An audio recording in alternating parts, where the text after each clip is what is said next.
So in this video, I'm going to show you how to scrape comps from Realtor.com. So a couple things I want to show you. First thing is I like to have as much real estate as possible because I'm doing it on a laptop. So I'm going to enter full screen here, and then I'm on a Mac. I think it works the same on a Windows, but I'm going to click this little chevron right here, which will hide the menus because I don't really need them. I've got everything I need right within Price Boss. So the first thing I'm going to do is I'm going to open up Realtor.com. And I'm going to go ahead and select a county. Let's just go ahead and use Apache. That's fine, down in Arizona. And let's get it set up. So I'm going to do property type is land. And we'll say listing status is sold.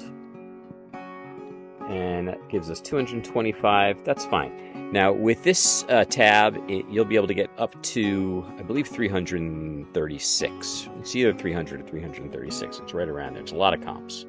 So the process is very much like the Zillow tab, but it's a little bit different. So let me show you.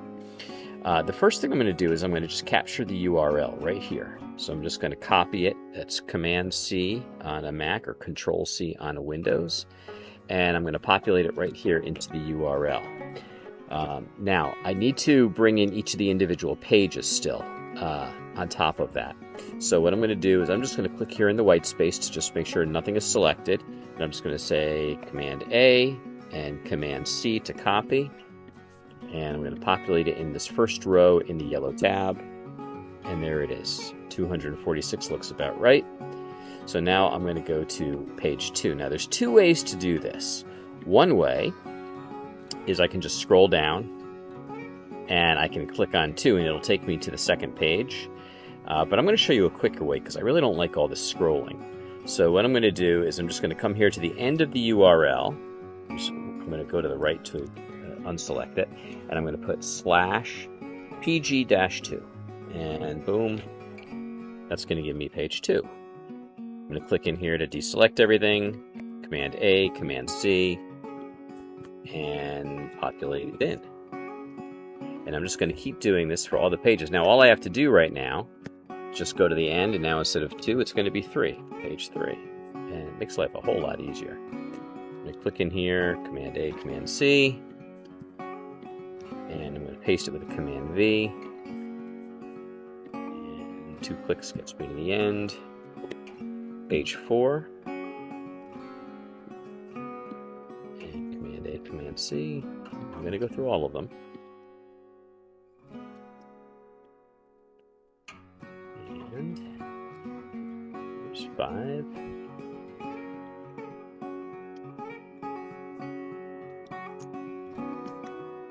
I think we're just about there. Maybe one more page. 6. Go. I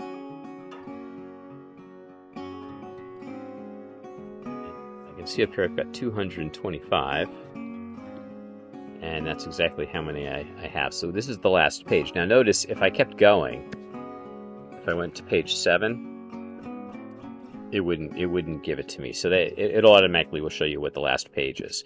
So that's much faster than scrolling up and down to the buttons down below. Now, I know there's 225, and what I really want to see in here is 225. That means everything's processed nicely, and it's ready to compute. So I'm just going to hit the compute button. And there it is. And I want to always go to the bottom, make sure I have a nice even row at the bottom that shows everything is correct. Sometimes I like to just double check the links. Now, in this black column, just like in all of these, I've got the actual street address. So I can see this is 39 County Road 8011. So what I'm going to do is I'm just going to hover over this link here, and I see 39 County Road 8011. That means all the links are correct. It is conceivable, because of the way this is working, the way the links are being pulled, that sometimes the links are slow, and it's possible, and if that happens, you may not see the 225 in here, because this 225 means I've got a price, an acreage, and the links are there. So if the links aren't coming in, it's slow, you could still compute. It'll bring everything across, but it won't bring the links in. I haven't had that happen to me yet, but it is possible that it could happen, so I just want to warn you about that. And that's it. Now, in one other change that I did here in Realtor.com is on the sold, for sold data, you can see I've got the actual sold dates in here. This is new. I hadn't had that before. So you can just see when things are sold. So all of these are quite recent in the last few months or so. And that's all there is to bringing all your data into Realtor.com. Good luck.